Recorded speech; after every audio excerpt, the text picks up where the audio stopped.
One of the most common questions that we get asked by our clients looking to buy a home is, what do I do with my lease if I'm still stuck with one? Well, if this is you, then this video has the answer.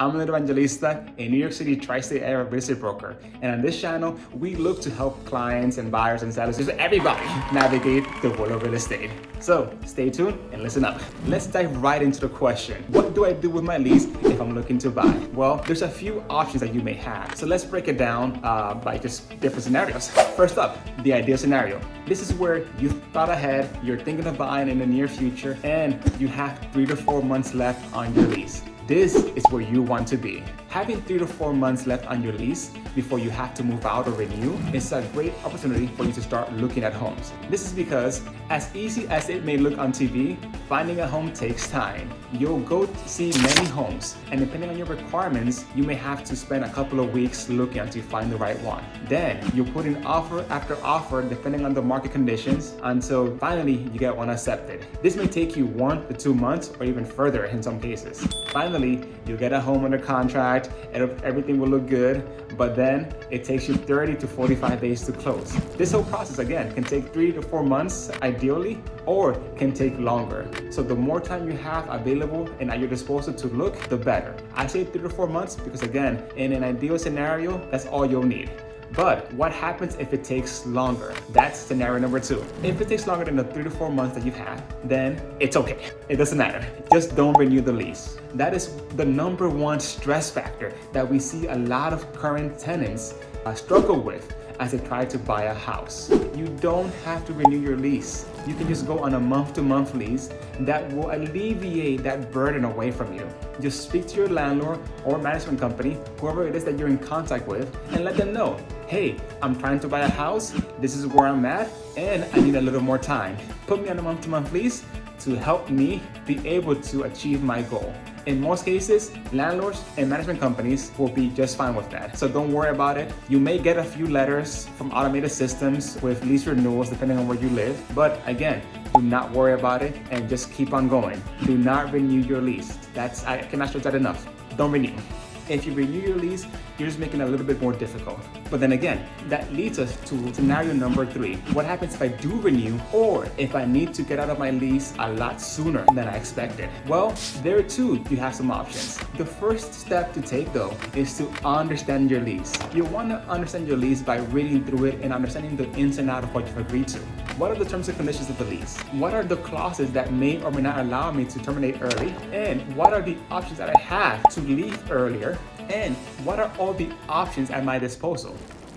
The first thing you want to look at is, are there any early termination clauses? As in, for example, if you're military and you have to move away for whatever reason, know that there's always a military exception for leases where you can break a lease if you have orders to follow. That is, if you have to deploy or move away, PCS to a different station, whatever it is. Being in the military gives you this exception, but there may be other termination options available for you if you are not. Because no 2 leases are ever the same. Know that I cannot tell you what your options may be. You have to look at the lease and explore and look at what they are, if any. But let's say that there are no ways of you getting out of that lease. What can you do? Well, let's look at subletting. Is there a clause in your contract that will allow you to sublet the apartment? And if so, that may be it. Subletting is an excellent way for you to still comply with the lease for however long you have left in that lease, but then be able to rent out that apartment or home to somebody else, and you get to move away.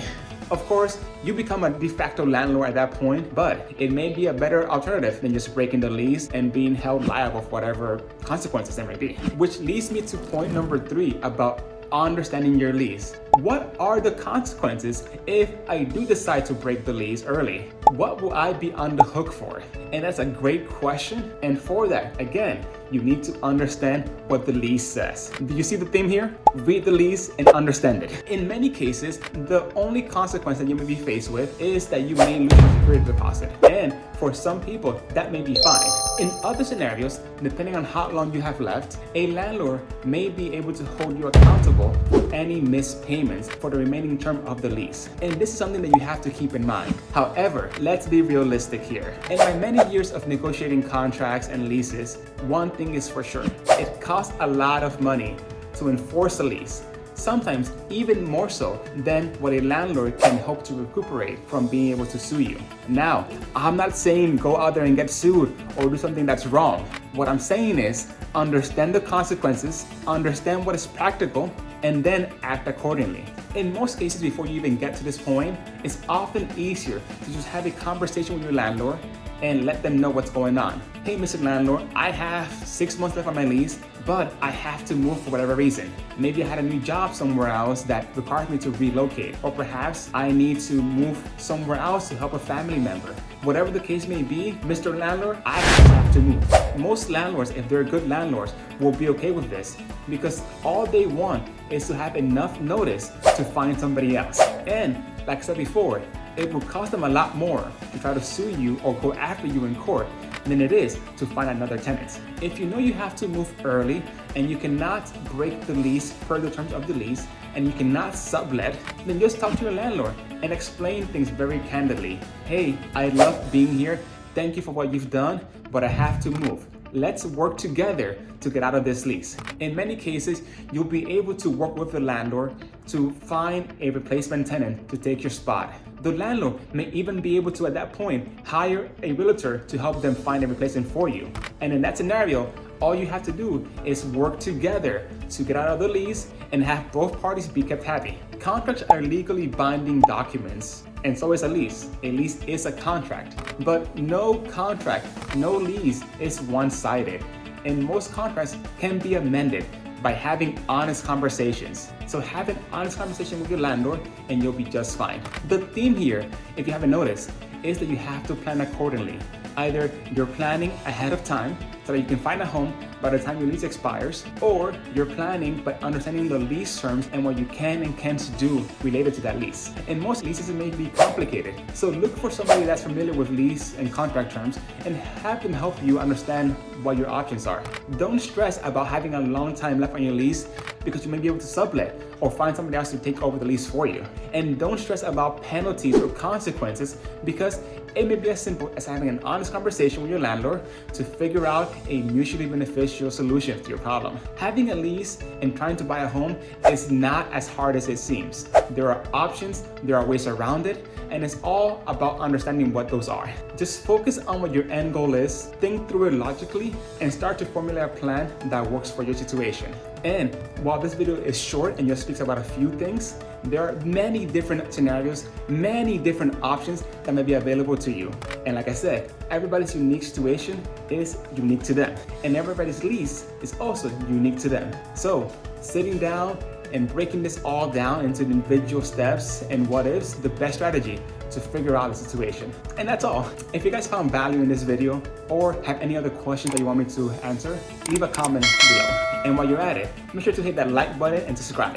Thank you so much for listening in, and I'll see you in the next video.